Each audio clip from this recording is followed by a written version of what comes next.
सभी को जय जोहार, जय आदिवासी। आज फेसबुक लाइव आने का एक विशेष कारण है। आप सभी साथियों को पता है कि हमारे देवास जिले के क्रांतिकारी सामाजिक योद्धा भाई रामदेव काकोड़िया पर जिला बदर की कार्रवाई हुई है और उसको देवास कलेक्टर के आदेश पर पुलिस ने 8 जिलों की राजस्व सीमा से बाहर भेजा है और उस पर आरोप है कि उसकी वजह से दंगे हो रहे हैं, वो भड़काऊ भाषण देते हैं।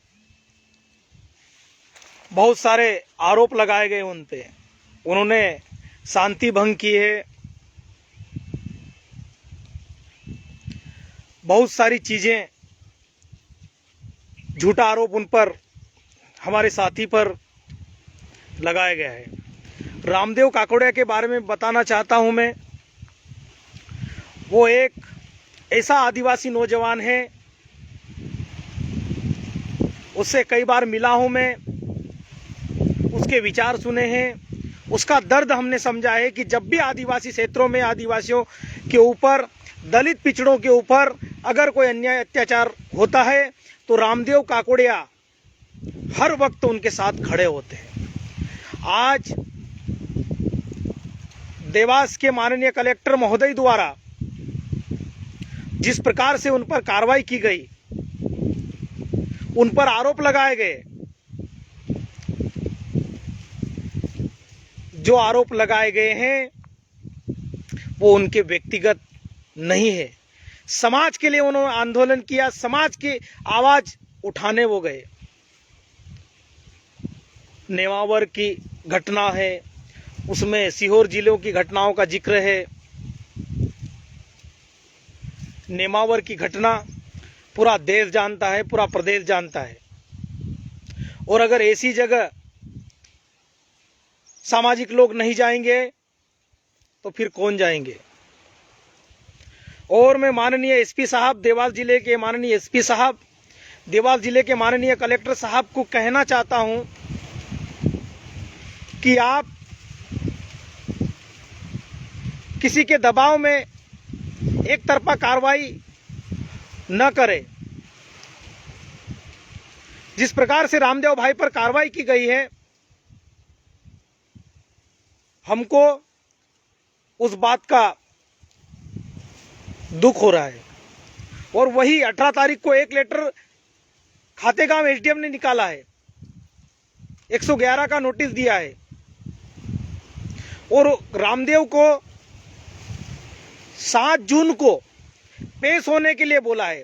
जबकि माननीय देवास कलेक्टर के आदेश अनुसार रामदेव काकोड़िया को 6 महीने तक 8 जिलों की सीमा से बाहर रहना है।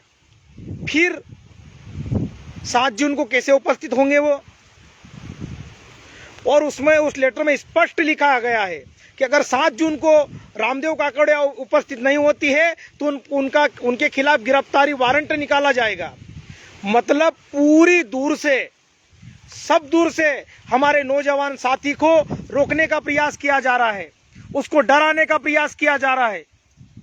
लेकिन मैं भाई रामदेव काकोड़िया जैसे सभी नौजवान युवा साथियों को कहना चाहता हूं, रामदेव काकोड़िया की अभी कुछ महीने पहले शादी हुई है, उनके पिताजी नहीं है, घर की पूरी जिम्मेदारी उनके सर के ऊपर है।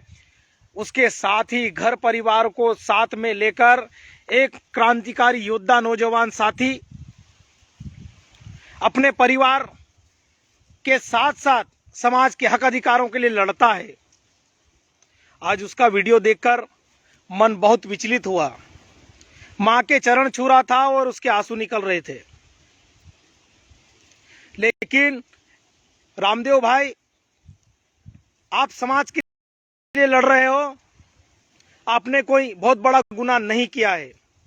हाँ, ये शासन प्रशासन की निगाह में जरूर गुनाह हो सकता है, लेकिन समाज आपको जानता है।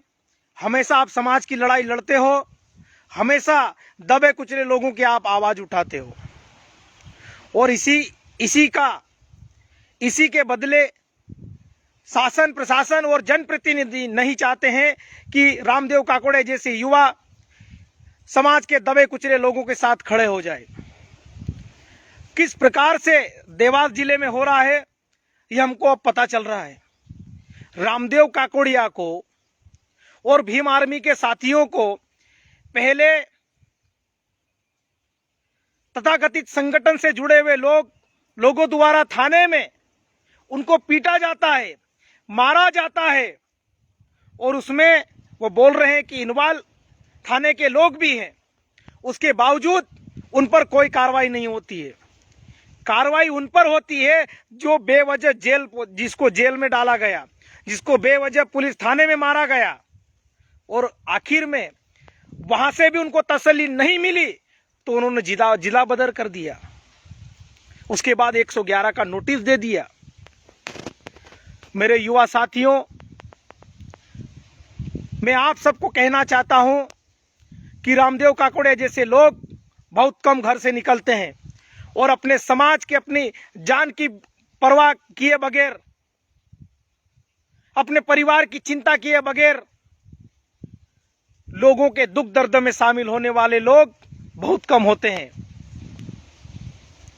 और रामदेव काकोड़िया भाई जैसे लोगों को हमको सपोर्ट करना होगा। यह उसकी व्यक्तिगत लड़ाई नहीं थी, यह उसका व्यक्तिगत मुद्दा नहीं था। समाज के लिए बंदा खड़ा होता था, समाज के लिए व्यक्ति लड़ता था, और आज उस बालक को, उस लड़के को, 21-22 साल के युवा को अपराधी बना दिया। अरे प्रकरण झूठे कैसे दर्ज होते हैं हमको मालूम है, लेकिन देवास जिला प्रशासन जो कार्रवाई कर रहा है वो बिल्कुल भी बर्दाश्त करने योग्य नहीं है, निंदनीय है। माननीय कलेक्टर साहब, किसी के कहने पर इस प्रकार से कार्रवाई नहीं होना चाहिए। खातेगांव थाने पर उसके साथ बहुत अन्याय अत्याचार हुआ, उसकी आप बात नहीं कर रहे हो, लेकिन वो माहौल बिगाड़ रहा है, वो शांति भंग कर रहा है। आज व्यक्ति, कोई दबा कुचला व्यक्ति, अगर जिसके साथ अन्याय अत्याचार शोषण होगा, वो रामदेव भाई खड़ा रहता है, उनकी आवाज उठाता है, लेकिन ऐसे युवाओं को दबाने का प्रयास किया जा रहा है। लेकिन मैं उन सभी को चैलेंज करता हूं, कहना चाहता हूं कि कब तक दबाओगे हमारे जैसे युवा साथियों को? कब तक?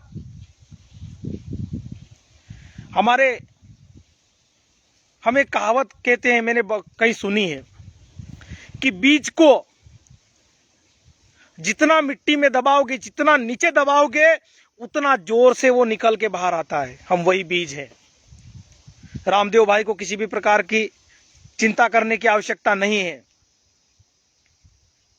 आप हमेशा संवैधानिक लड़ाई लड़ते रहिए, हम आपके साथ हैं। लेकिन आपके साथ जो व्यवहार किया गया, आपके साथ जो वहां के स्थानीय नेताओं की मिलीभगत से, सरकार के दखल से जो भेदभावपूर्ण कार्रवाई की गई है, उसका हम पुरजोर तरीके से विरोध करते हैं। आज बड़े बड़े नेताओं के आप आपराधिक रिकॉर्ड निकाल के बता लीजिए, चाहे वो बीजेपी को हो, चाहे वो कांग्रेस के हो, चाहे वो आपके हो, सपा के हो, या किसी भी दल में हो। जनप्रतिनिधि, नेता अनेकों, उन पर आपराधिक प्रकरण दर्ज है, लेकिन उन पर कभी इस प्रकार से कार्रवाई नहीं होती है, क्योंकि शासन प्रशासन की हिम्मत नहीं कि ऐसे लोगों पर वो कार्रवाई कर सके। साथियों, दुख होता है ऐसे युवाओं के साथ भेदभावपूर्ण तरीके से जो कार्रवाई होती है, देखकर, जानकर, सुनकर। लेकिन रामदेव भाई, आपका जो संघर्ष है काबिले तारीफ है। आपके साथ जो हुआ है बहुत दुखद है, लेकिन हम आपके साथ खड़े हैं। और भाई मेरे, मैं तो शुरू से कहते आया हूं, सामाजिक जीवन में संघर्ष चलता रहता है, इसमें विचलित होने की आवश्यकता नहीं है। हाँ, आपके साथ परिवार जुड़ा हुआ है, लेकिन जिन लोगों ने षड्यंत्र पूर्वक आपके ऊपर कार्रवाई करवाई है, उनको भी आने वाले समय में हम लोग मुंहतोड़ जवाब देंगे। भाई मेरे, ना संघर्ष ना तकलीफ तो क्या मजा फिर जीने में। ना संघर्ष ना तकलीफ तो क्या मजा फिर जीने में। बड़े बड़े तूफान थम जाते हैं जब आग लग जाती है सीने में। आप वही काम कर रहे हो, और युवा उम्र है, संघर्ष का समय। हम संघर्ष करेंगे और लड़ेंगे और जीतेंगे। आपके साथ पूरा समाज खड़ा है, और जितने भी समाज के लोग हैं उनसे भी मैं कहना चाहता हूं कि ऐसे क्रांतिकारी युवाओं का सपोर्ट कीजिए, उनका संरक्षण कीजिए, वरना आने वाले समय में स्थिति बहुत भयावह होने वाली है। उस समय ऐसे ही युवा साथियों की आवश्यकता पड़ेगी। मैं उन जनप्रतिनिधियों को भी कहना चाहता हूं, समाज के सेवा में रहने वाले उन अधिकारी कर्मचारियों को भी कह रहा हूं कि सड़क पर जब उतरने की बारी आएगी तो रामदेव काकोड़े जैसे युवा ही रोड पर उतर कर समाज की लड़ाई लड़ेंगे। वरना बहुत सारे बोल देते हैं कि हमारा दायरा है, हम वहां नहीं जा सकते हैं, हम ये नहीं कर सकते हैं, हम फलाना नहीं कर सकते, हम ठिकाना नहीं कर सकते। लेकिन अगर कोई करता है तो उसको सपोर्ट कीजिए। लेकिन लोग मस्त हैं अपने निजी जीवन में। मैं ज्यादा कुछ नहीं कहना चाहता हूं, मेरा इशारा काफी है। जिनको समझ में आ गया वो समझ लीजिए। आज एक एक करके तोड़ा जा रहा है, सबको षड्यंत्र पूर्वक हटाने की प्लानिंग चल रही है, और उसमें कहीं ना कहीं बहुत सारे लोगों का हाथ है। लेकिन और शासन प्रशासन को भी मैं कहना चाहता हूं, आप अपने विवेक से काम करिए। सरकार के या नेताओं से कहने से काम नहीं चलेगा, क्योंकि सरकारें आती जाती रहती है, नेता भी आते जाते रहते हैं। कोई भी सरकार स्थायी नहीं होती है, कोई भी विधायक स्थायी नहीं है, कोई भी सांसद स्थायी नहीं है, कोई भी मंत्री स्थायी नहीं है, और ये जनता है। और आजकल सभी लोग समझ चुके हैं। इसलिए आज एक गरीब युवा को, नौजवान युवा को, पीड़ित युवा को, जो लोगों के लिए लड़ता है, उसको आप कौन सा मजा आ रहा है? अरे आपकी हिम्मत है टाटा अंबानी को परेशान करके बताओ, बड़े बड़े नेताओं को परेशान करके बताओ। लेकिन आज यह बात सत्य हो गई है कि रामदेव काकोड़िया मामूली व्यक्ति नहीं है, जाबाज व्यक्ति है वो। इसीलिए सारे लोग उसके पीछे लग गए हैं। दमदार व्यक्ति है वो। लेकिन इस प्रकार से एक पक्षीय कार्रवाई नहीं होना चाहिए।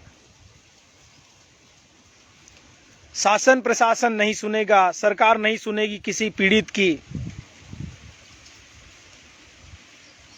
तो रामदेव भाई जैसे लोग नहीं खड़े रहेंगे तो कौन आएगा खड़ा होने। इसलिए सभी युवा साथियों, आपसे मैं यही निवेदन करना चाहता हूं कि हमारे ऐसे क्रांतिकारी युवा साथियों के साथ दीजिए, उनके साथ खड़े रहिए, और संवैधानिक तरीके से हम अपनी लड़ाई जारी रखेंगे। रामदेव भाई के साथ जो कानूनी प्रक्रिया चल रही है उसका भी हम संवैधानिक तरीके से कानूनन हम उसका जवाब देंगे। और रामदेव भाई के साथ हम लोग खड़े रहेंगे, उसके सुख दुख में हम उनके साथ रहेंगे। जय जोहार, जय आदिवासी।